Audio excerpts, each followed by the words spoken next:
اب غسل کے بارے میں پوچھا، نہانے کے بعد وضو کرنا سوائے حماقت کے کوئی بات نہیں۔ آپ دیکھیں جب سر سے پاؤں تک اس نے سارا بدن دھو لیا، کیا رہ گیا؟ کیا پھر منہ دھوتا، ہاتھ دھوتا، پاؤں دھوتا؟ کوئی نہیں۔ اسی لیے ام المومنین عائشہ صدیقہ رضی اللہ عنہا فرماتی ہیں کان النبی صلی اللہ علیہ وسلم لا یتوضا بعد الغسل، نہانے کے بعد آپ وضو نہیں کرتے۔ کچھ صحابہ کا پتہ چلا کہ وہ کہتے ہیں ہاتھ لگ جاتا ہے، انہوں نے کہا ان میں یار یہودیت کے اثرات باقی ہیں، ابھی یہ شکی وہی نہیں ہوگا۔ کس شدت میں پڑے ہوئے، سارا بدن دھو لیا، پھر پانی ضائع کرتے پھر۔ تو آپ کو کوئی پرواہ نہیں کرنی چاہیے، جب نہائیں پہلے ٹھیک ہے جہاں غلازت لگی ہو صاف کر لیں، استنجا کریں، ہاتھ دھو کر منہ میں پانی ڈالیں، ناک میں، سر سے پاؤں تک آپ اپنے آپ کو دھو لیں، وضو ہو گیا، نمازیں پڑھیں، سب کو کوئی علیحدہ وضو کی ضرورت نہیں۔ مولانا صاحب میں نے یہی سوال ایک دوسرے مولانا صاحب سے کیا تھا، انہوں نے کہا تھا کہ آپ تہمت اگر باندھے ہوئے ہیں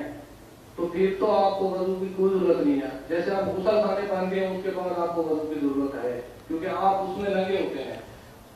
اب دیکھیں نا، ایسے لوگ جو دین کے بارے میں علم حاصل نہیں کرتے اور لوگوں کو فتوے دیتے ہیں، پھر بچے کنفیوژن کا شکار ہوتے ہیں نا کہ چادر ہوتے پھر ٹھیک ہے ورنہ غسل خانے میں نہیں دی، کیسی بیوقوفی بات، کوئی اس میں نہیں، آپ ننگے ہو، بلکہ آپ وضو کرنے کے بعد بھی سارے کپڑے اتار دینا، مرد عورتیں کسی ضرورت کے لیے ننگے ہو جائیں تو وضو تو نہیں ٹوٹے گا،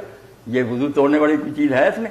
آپ علیحدہ نے کپڑے اتار کر پھر نئے پہن رہے ہیں، کیوں وضو ٹوٹے گا؟ نواقض وضو متعین ہے، کیا یہ چیزیں وضو کو توڑتی ہیں؟ ان میں ننگا ہونا کوئی وضو کو نہیں توڑتا، اس لیے آپ غسل خانے میں ننگے ہیں تو بے شک ننگے ہیں، کوئی بات نہیں، آپ کا غسل ہو گیا، وضو بھی ہو گیا، کوئی نہ ایسا کرنے کی ضرورت ہے، نہ اس میں کسی کا اختلاف ہے۔ بعض لوگ جو ہے نا اہل حدیث وغیرہ یہ جو کہتے ہیں کہ شرمگاہ کو ہاتھ لگ جاتا ہے اس لیے پہلا وضو ٹوٹ جاتا ہے، یہ بھی بات کوئی نہیں، کیونکہ اللہ کے رسول علیہ السلام سے حضرت طلق بن علی رضی اللہ عنہ نے پوچھا کہ اللہ کے رسول اگر شرمگاہ کو آدمی خارش وغیرہ ہوگی چھو لے وضو کے بعد، فرمایا انما بضعۃ منک، یہ بھی تیرے جسم کا ایک ٹکڑا، ہاتھ لگ گیا تو پھر کیا ہو گیا؟ ہاں کوئی بات نہیں، دین کا علم صحیح سیکھنا چاہیے تاکہ لوگوں تک کنوے صحیح ہو سکے،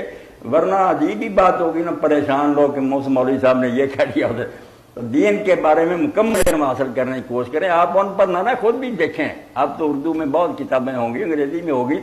پڑھا کریں آپ جی۔